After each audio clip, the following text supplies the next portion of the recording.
Great. Thank you, Sam. Well, welcome everyone. We are pleased to have folks here for the webinar, Beware of Financial Scams.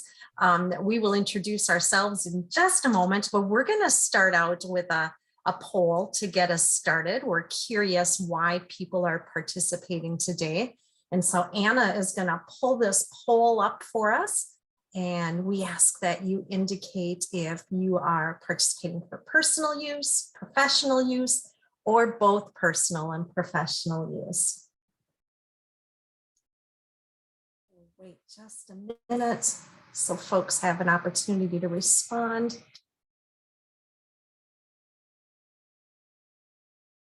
All right, let's go ahead and oh, great. Thanks for participating, everyone. Let's go ahead and end the poll, Anna, and share the results. It looks like most people are attending for both personal and professional use, and a few people for personal use. Excellent. Thank you for sharing.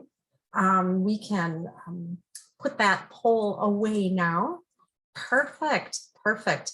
Well, again, we're here to look at financial scams. My name is Sara Croymans, and I actually have my same jacket on as I do in the picture I see. I missed the necklace today, but I'm Sara Croymans. I'm an extension educator with University of Minnesota Extension, and I'm located out of our Morris regional office. And with me today, we've got Samantha Roth, who shared she needs to get a new picture because her hair is grown. But Sam is an extension educator in Scott and Carver counties. And so I so appreciate working with Sam on this identity theft series. We also have with us today Anna Peterson, and Anna is serving as our webinar producer today. And so if you have any tech issues, send a direct chat to Anna and she will attempt to help you with that. She's also going to be helping us monitor the chat box. She's going to be posting our polls and providing some links in the chat as well. So thank you, Anna, for being with us today. So what are we going to cover in the next hour? We are going to learn about a wide variety of scams. We're going to identify 10 tips to avoid scams. We're going to practice just a little bit on how to detect a scam, and we're going to discuss what to do if you suspect a scam or if you are a victim. So lots of information today. We have another poll here. According to the Federal Trade Commission, or the FTC, what was the top fraud in 2020?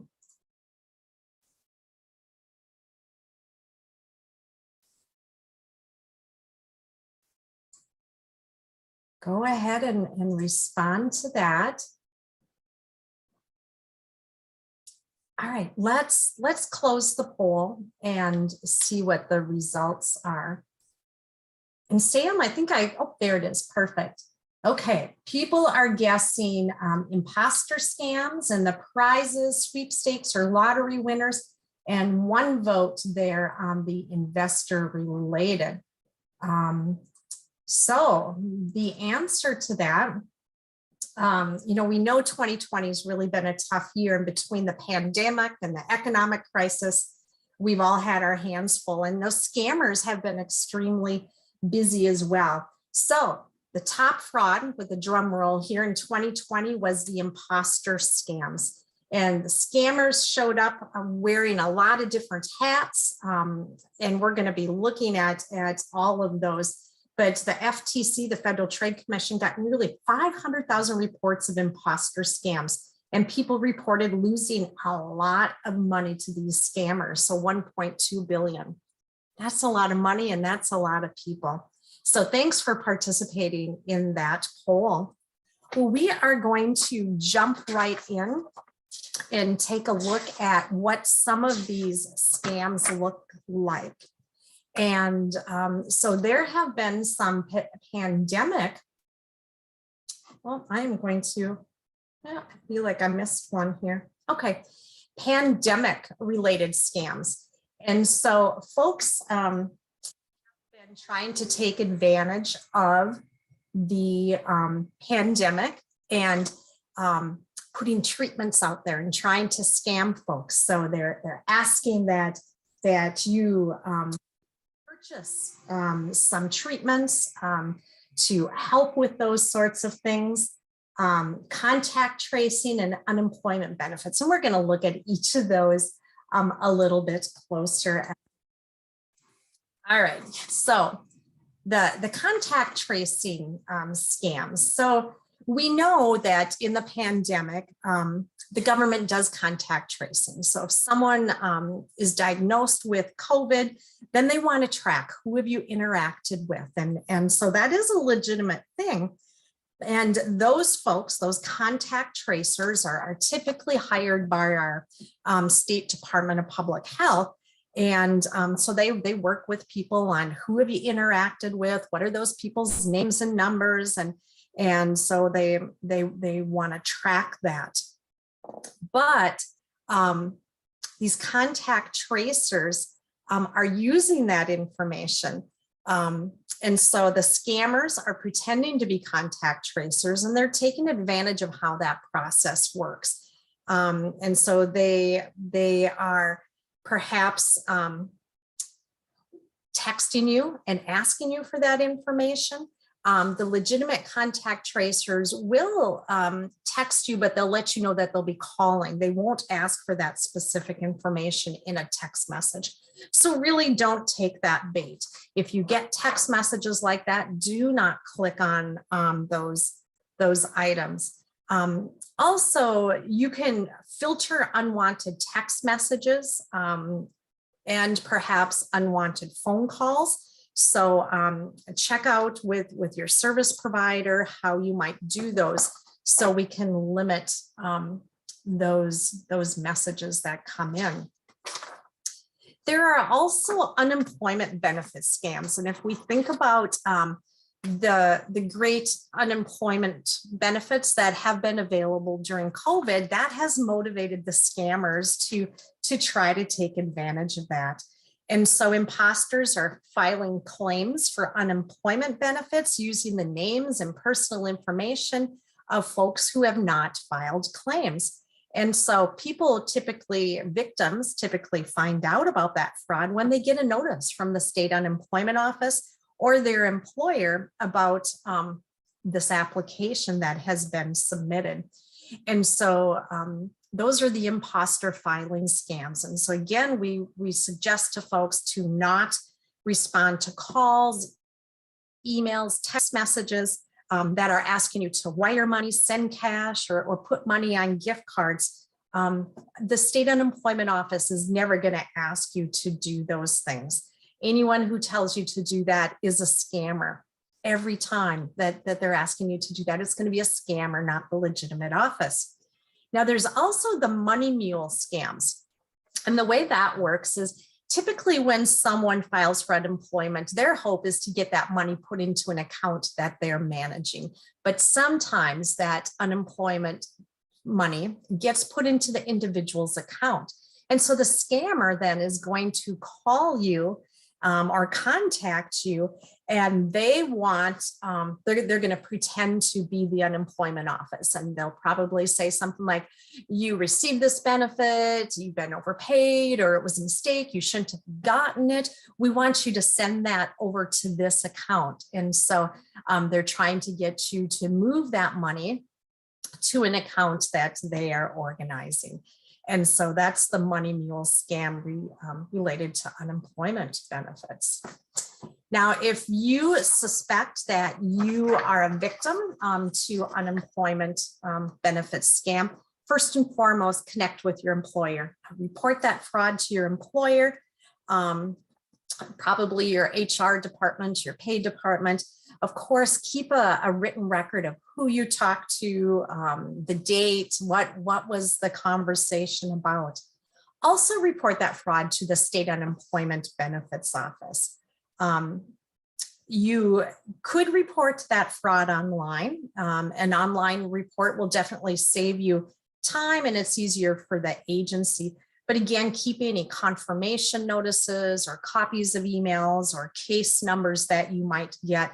And if you talk with someone specifically, keep track of names and dates and the conversation as well. The Federal Trade Commission has got great resources. So number 3 there, visit identitytheft.gov to report to the Federal Trade Commission, and they can help you with some recovery steps on what you should do. And one of the major things that you should do is to review your credit reports often. And this can really help you spot any new fraud quickly. And if you do get any benefits that you did not apply for, again, take steps immediately. And of course, don't spend any money that you received that you shouldn't have had, because you're going to need to return that. All right, there are also scams that are titled or grouped as government imposter scams. And a lot is going on during COVID, and a lot of communication is happening with the government during COVID. And scammers are trying to get in on this communication frenzy and are trying to trick us. And so many of them are trying to trick us to believe that they're affiliated with a government agency. And so here's some tips to help protect yourself. So first, know that the government will never call, text, or contact you on social media, right? They are not going to tell you, that you owe money or that if you want to get your economic impact payment faster. They're not going to do that through a phone call, text, or on social media. And so if you get a message from someone who claims they're from the government through social media, it's a scam, right? Don't fall for that. And again, you can report any fraudulent activity at ftc.gov/complaint. So you can do that. We encourage you to visit government websites directly for trustworthy information. So if someone has sent you a text or an email and there are links in that, don't click on those links because the link might look like it's going to the Federal Trade Commission, but it could potentially be taking you somewhere else. So I would leave that text message or email, go to open a new browser window and go directly to the government websites that you want to go to. We encourage folks to say no to anyone claiming to be from a government agency, asking for cash, gift cards, wire transfers, cryptocurrency, or personal and financial information, whether they contact you again by phone, text, email, or even by showing up in person. You don't want to give away that information. And they'll ask for a lot of personal information, including perhaps your social security number or your Medicare ID or your driver's license, bank account numbers, or credit card numbers. So we need to hold that personal information close to ourselves and not share that. So the government folks are not going to be asking for that, but scammers will. Another one is a Social Security benefits scam. And the Social Security Administration will not suspend or decrease Social Security benefit payments or SSI, supplementary security income payments, due to COVID-19. Scammers may mislead people into believing that they need to provide personal information or pay by gift card or wire transfer, maybe again that cryptocurrency, or by mailing cash to maintain regular benefits during this period. That is not going to happen. And so if you suspect any Social Security scams, definitely report those online to the Social Security Administration, and that link is on the slide there. We will be sending a PDF of the PowerPoint slides following the webinar, so you'll have all of the links then as well. Tax scams, right? Taxes can be stressful, and anytime I get contacted by the IRS, I get a little nervous, right? But we need to pause and think about what they are communicating and how they are communicating. And so note that the IRS will never call to demand immediate payment. And typically the scammers will ask for that in a specific payment method, such as, again, their favorite forms of payment, that prepaid debit card or gift card or a wire transfer. Generally, the IRS is going to mail you a letter, old-fashioned mail, and they'll include a bill on that if you owe taxes. So through the mail is how the IRS will typically, the legitimate IRS will typically communicate with us. The IRS will also never threaten to immediately bring in law enforcement to have you arrested for not paying. And so don't give in to those threats because the IRS is not going to threaten us like that. They're going to work with us if we do have a payment, but don't send them money to avoid being arrested. The IRS will never demand that you pay taxes without giving you the opportunity to question or appeal the amount that you owe, right? So they have a built-in that check and balance and the appeal process. So take a deep breath, step back, contact the IRS by going to their website instead of clicking on any links and pursue those options. Also, note that the IRS will never ask for credit or debit card numbers over the phone. And so do not give those out because the scammers will grab money out of your accounts, which is not a good deal. Okay, so we have another poll here that Anna's going to pull up for us. According to the Federal Trade Commission, what type of scams have quadrupled in dollars lost since 2016? What do you think on this? Well, people are answering. There was a question in the chat about imposter scams, and that is just anybody trying to represent somebody else. So we just did it, or Sarah just talked about a whole bunch of government related people, pretending to be the government, people pretending other people, other institutions, charities, all that kind of stuff are all underneath the imposter scam. So they're kind of lumped together. Thank you, Sam, for monitoring the chat there. Okay, we're kind of all across the board. College students, donations, romance, disaster recovery, person in need was the high vote there. Okay, thank you, Anna. Let's go ahead and close that. They say love hurts, right? With romance scams, that can be doubly true. Broken hearts and empty wallets. So I was surprised by the romance scams were highest.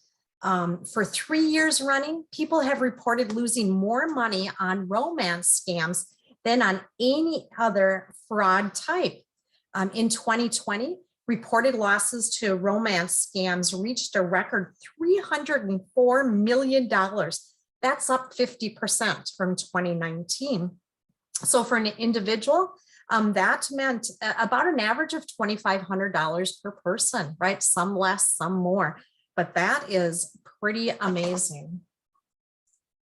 All right, next slide here. So this slide's just slightly blurry, but this shows us how that romance scam has increased over time, both the number of people in the blue line and then the blue line is the dollars lost, and then the pink blocks are our number of reports. So that just continues to go up. And it'd be really interesting to think about why is that happening, right? With all of the isolation happening during COVID, perhaps people are participating in online relationship building. We're just really wanting that human contact. So a little bit more about romance scams here. I love you, please send me money. So that people are again playing on people's emotions and wanting folks to send those dollars, right? They build that, or they start to build that relationship, and then might indicate that money is needed for a certain something, right? I need to make rent and I can't make rent this month or something. And because we've got this great relationship, send me money. Interesting enough that romance scammers are targeting LGBTQ plus dating apps. And so they aren't the typical "I love you, please send me money" romance scams. They're really an extortion. And so they work something like this. A scammer poses as a potential romantic partner on a LGBTQ dating app, and they chat with you, and they might send explicit photos and ask for similar photos in return. We can see where this is going. And if you send those photos, those risque photos, that's where the blackmail begins. And they can threaten to share your conversation and photos with family, friends, employers. So that extortion is happening. And so then they start demanding, send me a gift card or wire me money. And so we caution folks about what types of pictures they may be sharing so that they don't find themselves in this type of situation. We also have college student scams, right? So here's an email. You have a message from the financial department, click here to view the message, right? But we've been talking about don't click on those links included in those emails. And so we caution folks, again, be very careful. Don't click on those links. They're really phishing. They're asking for information. So if they're asking for that personal information, be cautious. If I were to receive this, or if one of my students were to receive this, I would go find the financial aid office's phone number on the university or college's website and contact them directly and say, hey, I got this email, was that from you? And get it verified and find out what's going there. But they look real, right? The emails look real, but they might have bad grammar. The spelling might be off. Another clue, that the email really isn't from your university or school. They might be using the wrong department name. In one example, the scammers called themselves the finance department or the financial department instead of the financial aid department. And so review things closely. Don't click on those links. Go directly to the source using, again, phone numbers, or if folks are on campus to go visit the offices specifically. But it can get stressful, right? If you get an email or are contacted from the financial aid department. Donation scams, right? And we're heading into the donation season with the holidays and I was trying to remember what the day is, right? The big day in Minnesota that we have where many organizations. Is that Giving Hearts Day? That's not quite will come to me here. But so there are so many good organizations out there, right, that we all like to support, but we need to do that carefully. And how do we do that? You need to do some research, right? So check online, check out the organizations, know them personally. And you can also search online by typing the name of the group or the fund into the search engine on your browser, plus the word scam, review, or complaint, and see if anything comes up there. But when we're donating, we should do it with organizations we're familiar with, or do research on those organizations. Also consider how you pay. Again, real charities aren't going to ask you to pay by cash, money transfer, gift card, or Bitcoin.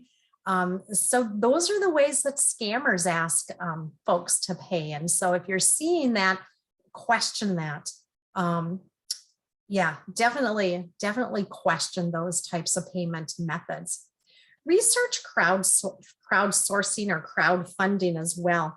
Many funds that give real help spring up right after a tragedy, but scammers put up crowdfunding pages too, and it can be hard to tell the difference. And so obviously we all want our money to go to the cause and to help people, but pause a moment, do some checking online, and determine if that crowdfunding request is legitimate or if it is a scammer. And I really like this last bullet too. If someone is rushing you to donate on limited time, we need the money now, people are starving or whatever, the animals are dying.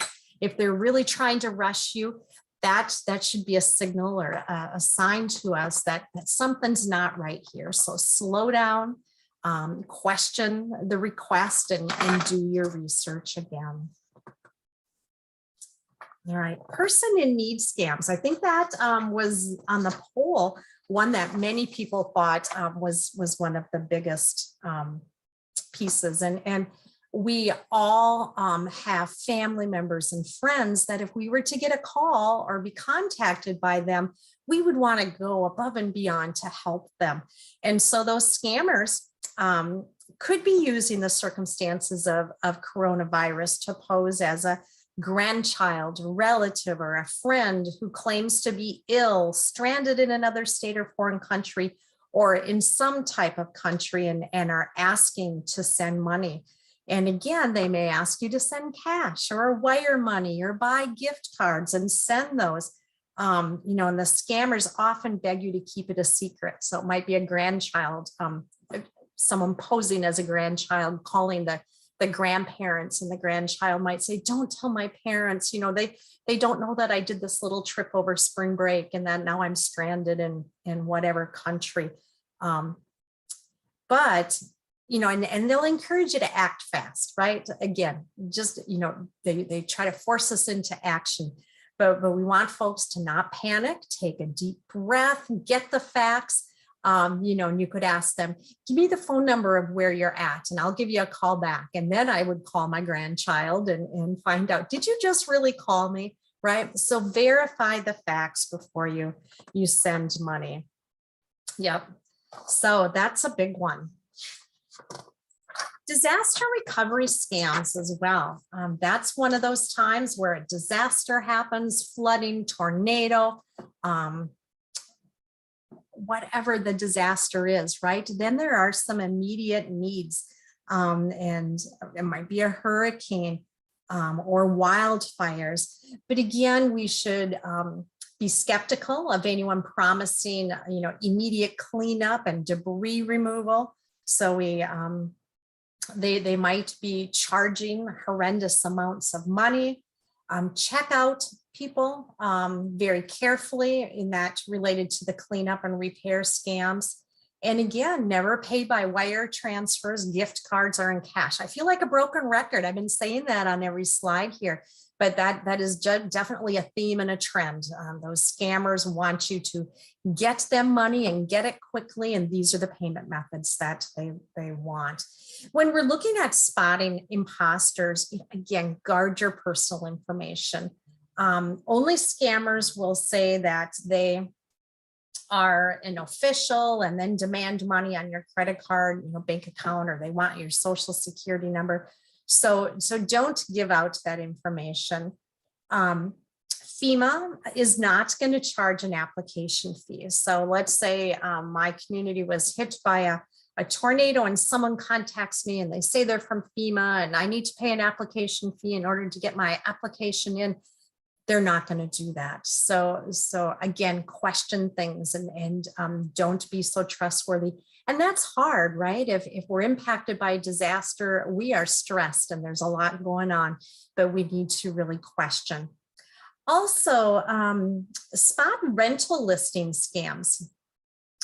So steer clear of people who tell you to wire money or ask for security deposits or rents before you met or signed a lease. I live in a rural community and we know people, right? And so if we're going to rent from folks, we often ask others, well, how is this person for renting? But in larger communities, we may not have that network and that sense of community where we can know those folks and track that.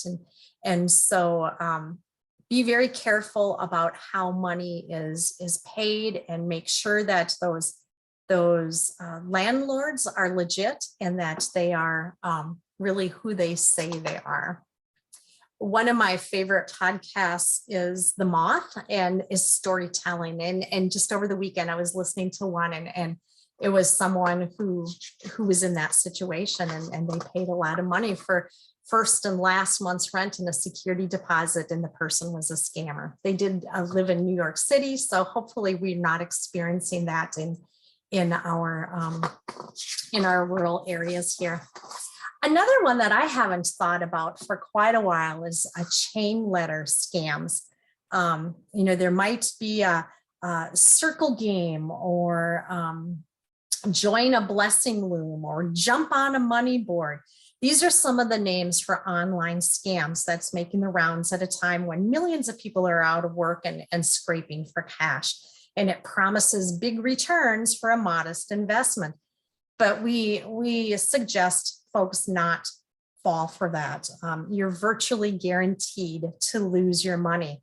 And oftentimes they want you to pull in friends and family, and they're going to lose their money too. And I know I would feel really bad, right? Not only if I lost money, but if I brought in my mom or my friends and they lost money too, then that's just twice or three times as bad. And so be very cautious with those. Yeah, very challenging.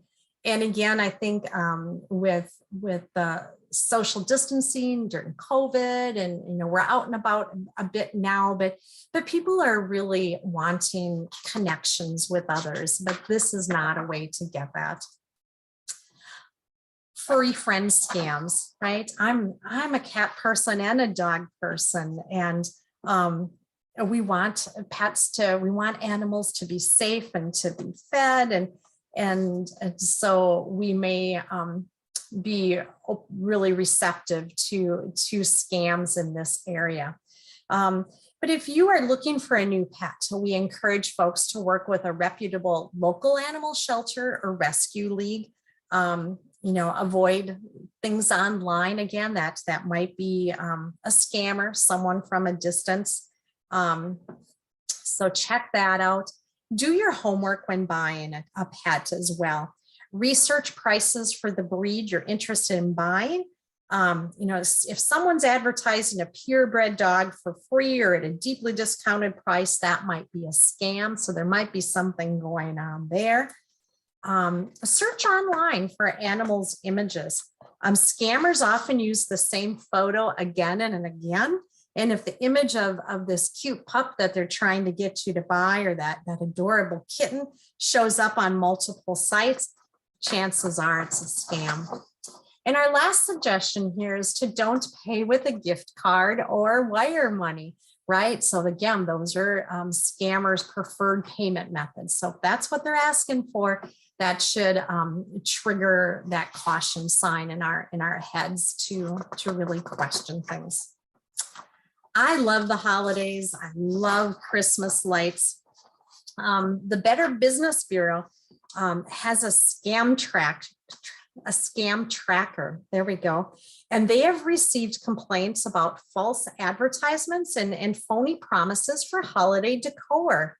Go figure, right? Scammers are just pretty creative people, and they kind of go with the seasons and they go with the trends. And as we're entering the holiday season, this is a good one. So this is how the scam works. If you're searching some holiday decorations for your home or lawn, and you come across the perfect item on social media, the photos obviously will look beautiful. The decorations will be bigger than life. There'll be great lights and features and low prices. And then you purchase, you make a payment, and then you wait for the decorations to arrive. But when your package is delivered, the product's nothing like you saw online. In many cases, it's poor quality. It's a miniature version of what you saw online. So we just need to be very careful. One consumer reported to the Better Business Bureau, I ordered a giant 7-foot pumpkin head and giant 7-foot skeleton with LED eyes and sounds. When I finally got it in the mail after almost a month, what they got was 2 rubber 7-inch dolls that looked sort of like what they were advertising. But the company wouldn't reply to their emails, which was the only means of communication. You know, and so the items had looked amazing online, but it was a total scam. So be very cautious when ordering online. All right, we've got one more poll here. Anna, if you can pull this up. And Sam, I think I'm going to pass it on to you now. Sounds great. I just want to mention that person in need scam will probably be happening or starting to happen again as travel opened up to the United States and from the United States. Yesterday was the first day that 33 countries could come to the US. So just be aware of that. Like some of this stuff, while some of the blogs might be, you know, in the last year, it all comes back, it seems like, eventually. So just be aware of that. So again, what's the most popular way for financial scammers to contact consumers? And we'll go ahead and close that poll. It looks like the majority is saying 56% for the phone and 44% for email. So nobody is saying website, consumer initiated, or mail, and you guys are actually correct. In the next slide, you'll see a graphic that shows how scammers are contacting people. And this is from, where is this from? I know I put this. It's from a Washington Post article with Internal Revenue Service.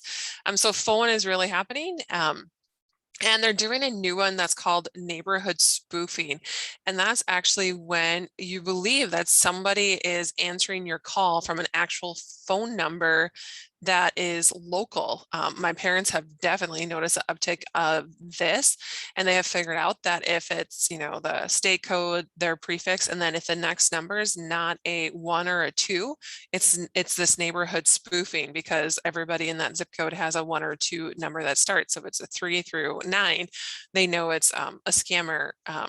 But they're able to, with technology, to be able to put in, you know, that local number. So the people thinks it's a neighbor or relative calling, and people are more likely to answer the call with this neighborhood spoofing than they are when it's an out of state or out of city number. So that's just something to be aware of. Next, we're going to look at some Minnesota scams. And this is a graph from the Minnesota or Better Business Bureau from February 1st through November 1st of this year. As you can see, scammers are taking place all over, and where there's a little bit more population, more scams are happening, or more people are reporting those scams. So I just found it was interesting. And if you go there and you're able to click on them, it'll give you more information. So what are some scams happening here in Minnesota? Our first one is an online purchase scam. And I know this is a lot of information, but knowing you're getting the PDF, you'll be able to read it. But I think it's just good to know. So this was an online purchase. They lost $450 to try a sample product, but weren't given the notice of an automatic renewal, recharge, and resending. So this is a pretty common type of scam that we don't realize if they don't have clarification that, you know, this will be renewed in, you know, a month or a year or that kind of stuff, and no receipts were sent. So this is the biggest issue with this one, is the online purchase. Our next scam shows credit repair and debt relief. And this gets a lot of people into trouble because they're already desperate with having, you know, finances and struggling with a whole bunch of debt or bad credit scores and trying to repair it. And there's a ton of advertisements or calls that say, we can help you with this, or emails, that kind of thing. Anyways, it said, you know, to make payments of $180 each.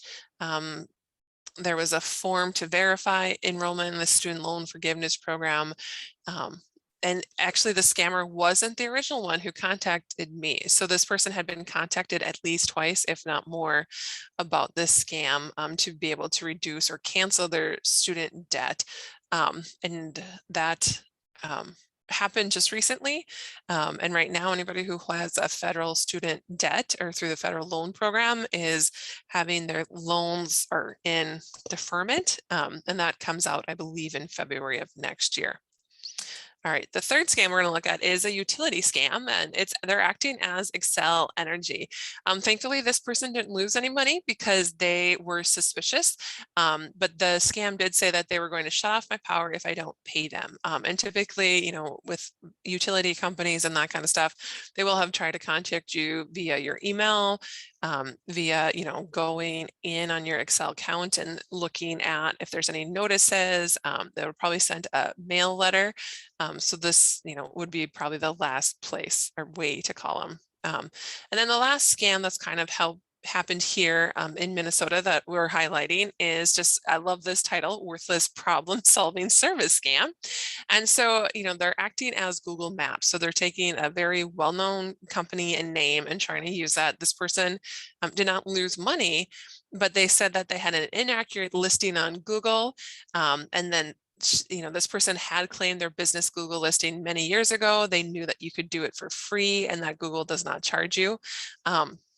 And that this was a scam because it's something that you can do for free. So if you don't have that information or you don't know that, it makes a huge difference. So in the chat, we have a question for you. What are the most common scams in the US? So we've talked about quite a few different types of scam, but which one do you think are the most common scams? Any guesses? Can you give us some ideas of what you're looking for, Sam? That's a good question.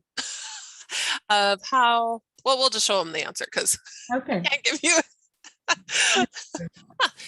So it's online purchase, which isn't surprising considering how much all of us are on our phones, our computers, our tablets, and shopping really increased. And these are just the top product categories of online purchase scams. So Sarah did talk about, the furry friends scams. And as you can see, that was number one, different types of pets, automobiles, clothing, cosmetics, electronics, nutrition, and the list just keeps going on of all the different things that people online are being scammed for. So it's good to know that. Well, and I think it's really interesting with the automobiles, Sam. I'm seeing, well, not that I watch a lot of TV, but I'm seeing a lot of commercials on TV that you never need to go to a dealership ever again. Just sit at your computer, buy your car, and we'll deliver it to you. That's just so ripe for potential. Yeah. Yeah. And for somebody to, claim email address that's super similar instead of, .org, it's .com or that kind of stuff that happens. So it's really important to look at those sorts of things. So what are some ways that you can avoid scams? The Better Business Bureau gives you their top 10 tips to avoid scams. And yes, auto warranties. There's a lot of memes that, talk about, have you, can I extend your auto warranty or whatever warranty it is? So the biggest thing, and Sarah's mentioned this a few times as she went through the other ones, is to never send money via a gift card or wire transfer to someone you've never met face to face. Again, avoid clicking on any links or opening attachments and unsolicited emails. If it's not something you've signed up for, go to that company's website and look at it instead. Don't believe everything you see. It's kind of that if it's too good to be true, it probably is. So take a pause on that. Make sure you double check your online purchase is secure before checking out. And so that's looking at your, your web address and making sure that it's HTTPS instead of just HTTP, or there's that little lock up on your web bar, and that should be locked and not open, and that's how you do know that. And use extreme caution when dealing with anyone you've met online. You'll hear a lot of people talking about like the friends they have that they met, but how well do we really know these people? The next ones are to never share your personally identifiable information. And so we're going to have a couple examples of what does that exactly mean and all the different places that we might be doing it without realizing it. Resisting the pressure to act immediately, like this, again, a deal too good to be true, or a charity saying they need the money now. Those are all things that we need to just like pause and not get sidetracked by. Use secure and traceable transactions. So, having your credit card and then being able to watch that, Venmo, PayPal, Facebook money. There's a whole bunch of different ways to pay. So really pay attention to who you're sending that money to, if it's the right person, and double checking with that as well. Whenever possible, work with local businesses, the whole keep it local. If you are able to go into a store, or if you have built a relationship, you know what you're getting from that. And again, be cautious what you share on social media. There's multiple ways that people can get information from you that you may not know. So we have a few practice slides and examples. And so this first one is an email example.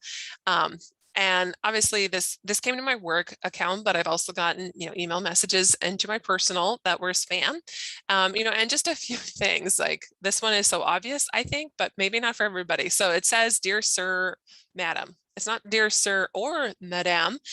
Typically, if it is a company that you have signed up for on a listserv or, that kind of stuff, they're going to put "Dear Samantha," and not "Dear Sir" or "Hello dear" or any of those things. So that's like your first cue right there.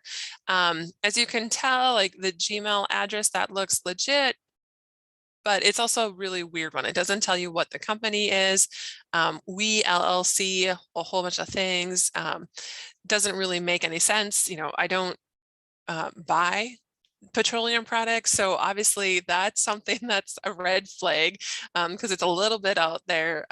But the phone number, making sure that lines up, checking their Skype and email, WhatsApp, they have all that. And then if you notice, they also have, a document attached, and that's one way that they can also get your information, or to cause viruses to happen and all that kind of stuff. So this email is pretty obvious that it is a spam, but it's also good to see some of those.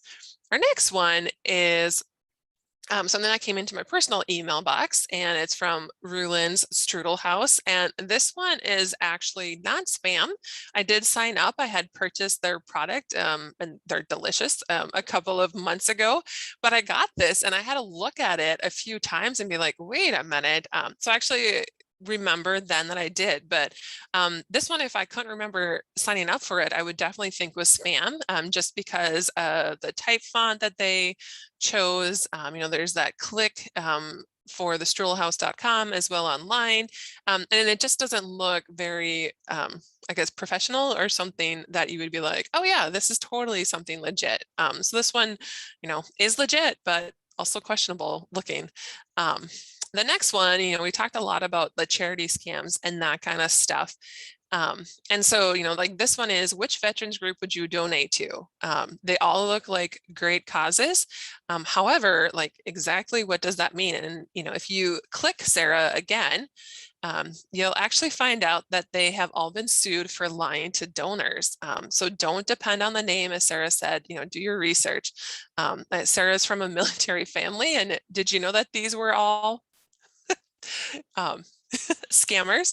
I know that there's so many organizations out there that are legitimately helping veterans, military folks, or people with disabilities, or pets, or what have you. But the names again are so very similar. You want to check them out very carefully before we donate our hard-earned money. Yep.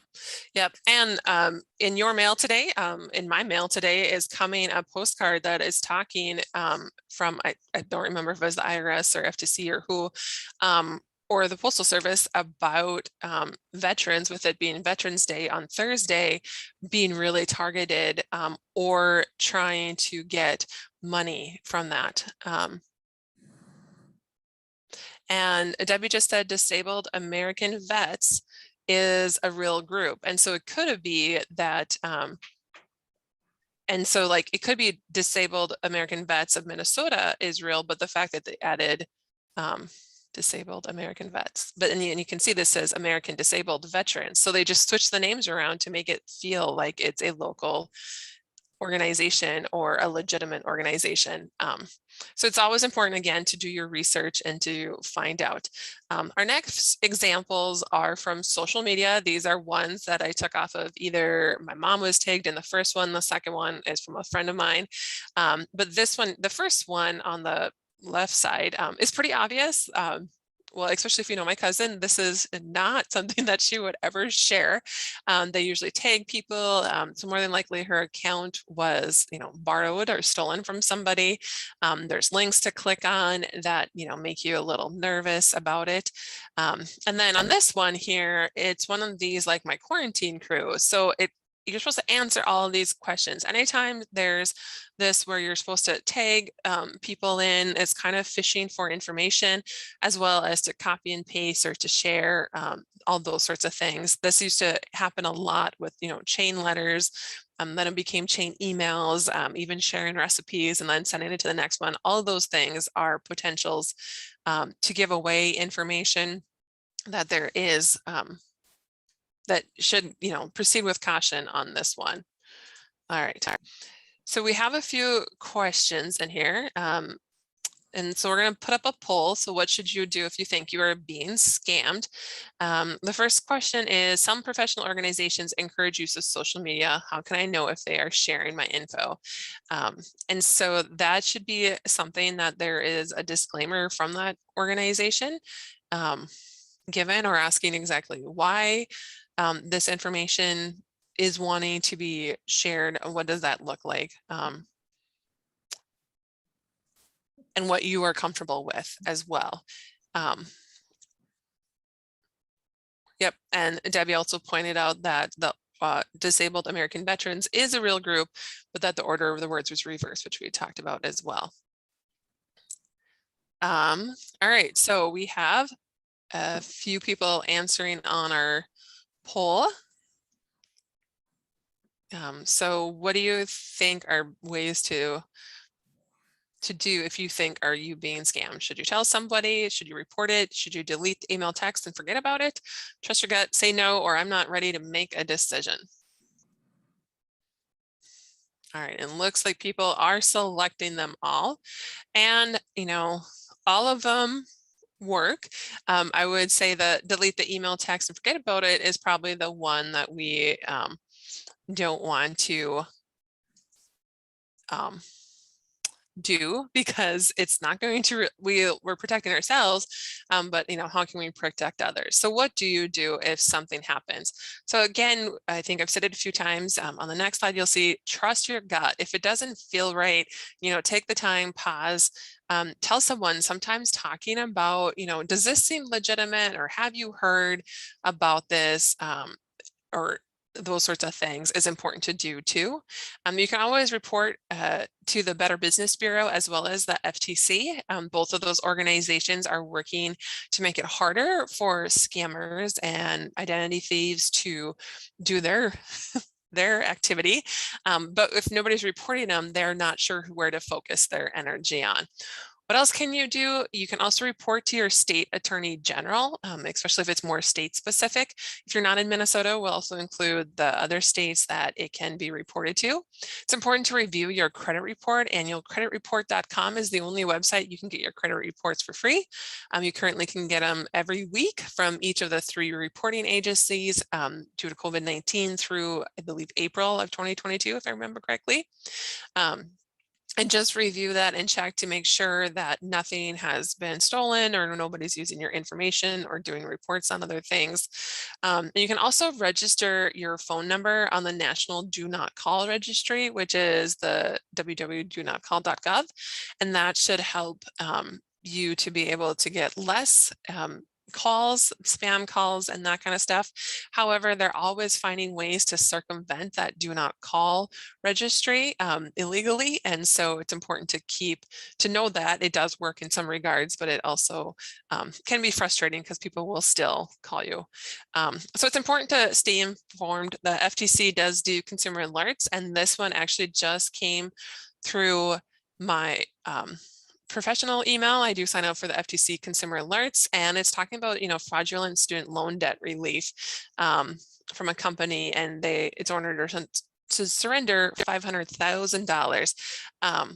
So it's important to, have a clue what's happening, especially if you have a college student, or you have your own student loans you're going through, and checking out those places. Sometimes it's fun to see like, how smart are we at this? And so this next slide is just for fun. You can play this terms and conditions game. It's a mini game about pop-ups and the deviousness of websites and apps. And it kind of takes you through, and you have 29 questions that you have to find out how well you did. But it's kind of nice at the end. It lets you go through the ones you missed and discover like what are the correct answers or ways to avoid those sorts of things. And if you have any questions, feel free to put them in the chat. Jolene says, when registering for webinars, it is difficult to complete unless all personal info is given. How should this be handled?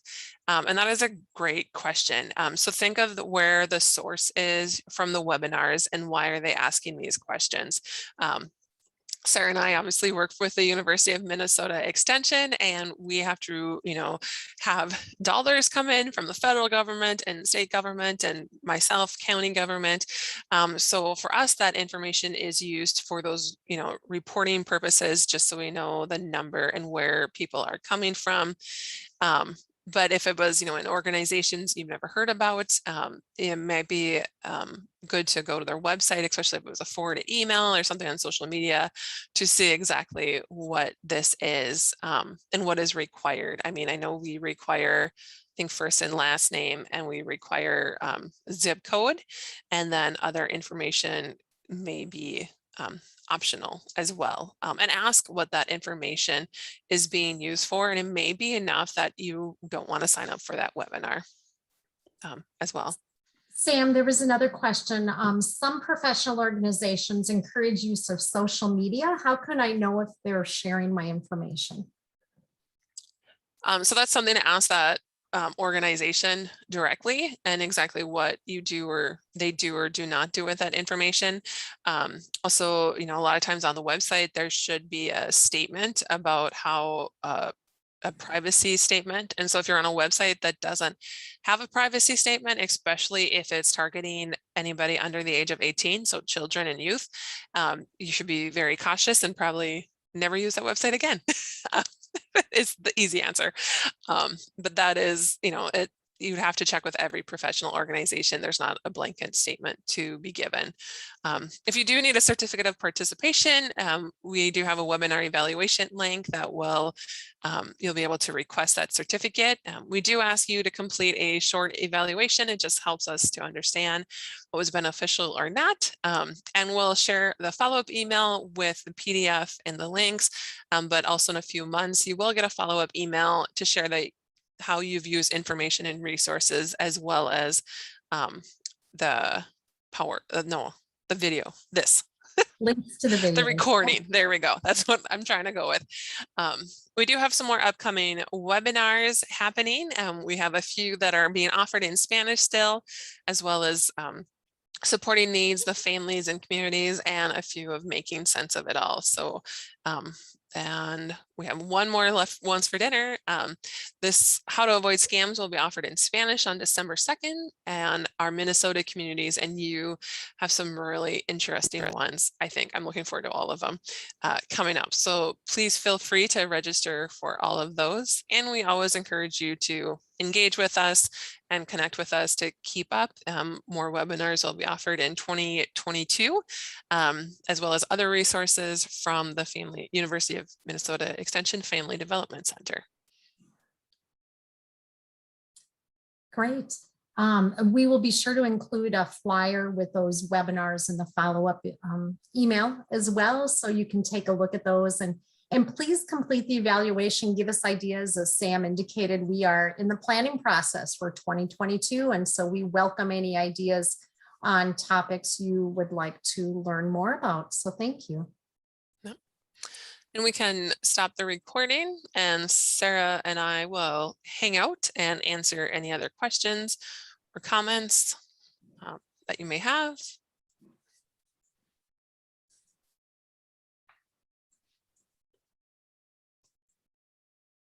It's great conversation. And just FYI, Sarah, and anybody else who's on, I have no more ability for anything on Zoom Oh, okay. other than I can talk. So Well, right there. Yeah.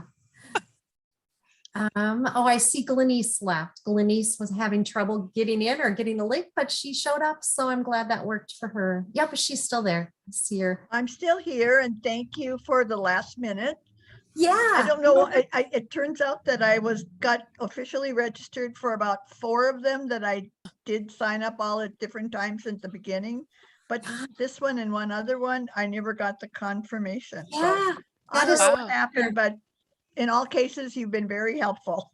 good. Well, we try to And- accommodate. And I'm glad you're using able them to with, do it. we still have learning circles up here that I work with in 2 Yeah. counties. And so I'm going to use this for basis of a lesson. Wonderful. Yeah. Well, you'll get the recording, Glenise. Thank you. And the slide, I mean, just a PDF of the, Yep, I will be sending a PDF of the slides in a couple. okay, They're Samurai. And then with that follow-up email a month after the end of the series, we'll have links to the recordings for all the webinars in each of the series. So you'll get those for all the identity theft ones. thank you very much. Hi, Anna. Hi, Glenise. And Sam, I don't know you, but Yes, thank you. you're Well, and welcome. Glenise, be sure to ask your study circle folks what other topics they're interested in. And let- Sure. Yeah, I'm doing that Diets Debunked one, Yeah. and I'm sharing just the information from your military families in case they have Right. some. It won't be a lesson per se, but the Yeah. resources. Yeah. I'm excited about the Diets Debunked because Nikki Johnson is looking at, kind of like that freshman 15, when young adults go off to college, they might gain weight. She's looking at the COVID-15 or, how COVID-19. I've used that Right, phrase with the myself. COVID-19, right? Not the 15, but so there's COVID's impacted us in so many ways. So I'm excited for that one as well. Thank you all. Yeah, so great to see you, Glenise. Okay. Glenise, are you the Glenise from Thief River Falls? Yes, I am. Is that Mary Preisler? Yes, how are you? You guys I go am ahead and doing turn your fine. I could put cameras my video years on, but ago. I look pretty, I'm in the shadows, so. There I am. I got hair again. Oh, great. You look great. Well, that Glenise. came a year or two ago. Anyway, thank you All all right, very, very there much. I am, and I'm now got gray, but that's okay. Okay. All right. Well, great. I And, love it. webinars are tough. It's not like being in a classroom together. So Yeah. you can have people make connections here. That's great. Well, here's a hug. Bye-bye. Oh, you too. How cute. Great. Thank you, everyone. That's fun. Yeah. Okay. I think I'm gonna. Are there any more things in the chat? I don't think so. Okay. Are either of you able to end the Zoom meeting? I will. Yeah, I'll be able to. Okay, good. 'Cause I don't know what happened. I was All just right. thought I was unmuted before I lost control of everything. Yeah. Well, and I had the PowerPoint up. Anna, you weren't with us last week, were you? Was it? No. No, all of a sudden Sam could not advance the slides, or I was going like, Sam, I need you to go to the next slide, she wasn't Yeah. And I was like, I'm there. able to have. Yeah, I'm just like, Sam, are you there? Hello. That happened. Oh my God. Yeah, but I was did the doing PowerPoint up. one time. It was in the middle of COVID. We were doing local foods college ones, and one of my presenters, her wireless keyboard died. Like all of a sudden, she couldn't do anything, and I like come out of the background. I'm like, hello, here I am. We're trying to troubleshoot, and I'm like, let's just go to the next speaker. Mhm. I'll call you. I called her on her cell phone. We're trying to troubleshoot, and all of a sudden, I was like, do you have another set of batteries? Oh, I bet your keyboard died. And sure enough, And wireless Oh. keyboard. Yeah. I'd have never thought of that as the option. oh my gosh, it was just like all of a sudden it hit me. I'm like, your Mm. keyboard's dead. Mhm. And sure enough, it was her keyboard. So here's something, Anna, maybe you can help with. So I just I grabbed the chat from this webinar, but I got off a webinar that I had set up right before.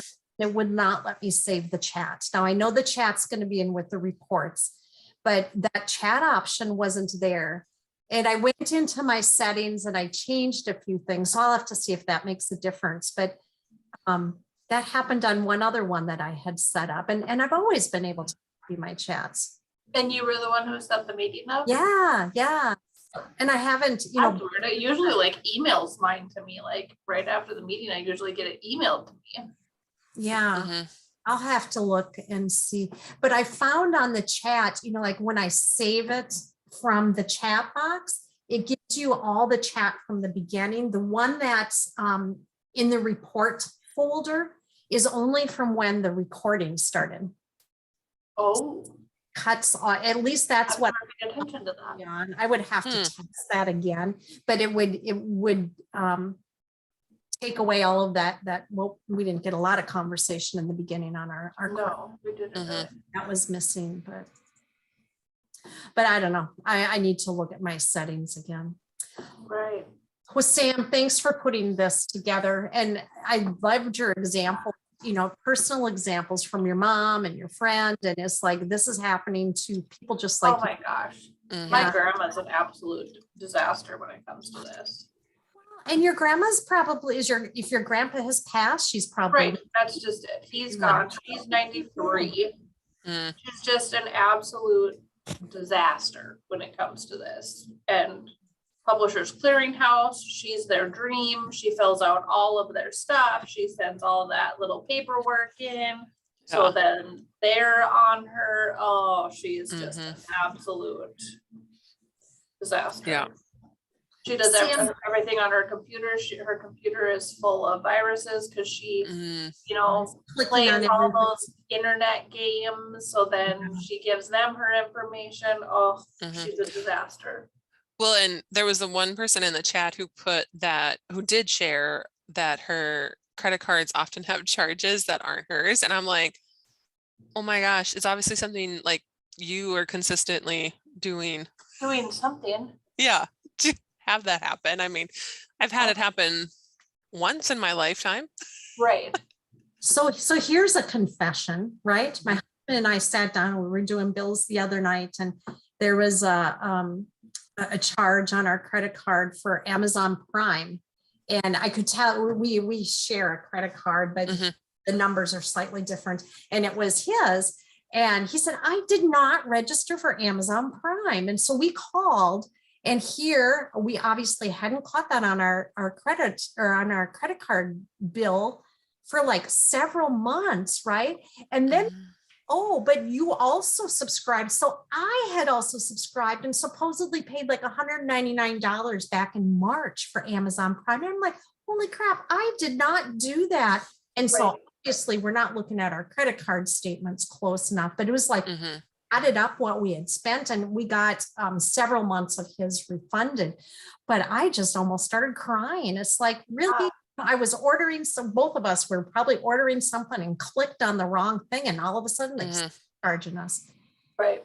Someone got in on our Amazon account too for a while, and they started by downloading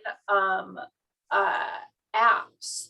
And they started with the free apps, the free digital apps. Mhm. And I thought it was my kids downloading like Kindle apps on the Kindle, like games and whatever. Mhm. And because it was the free apps, they know they can download free apps.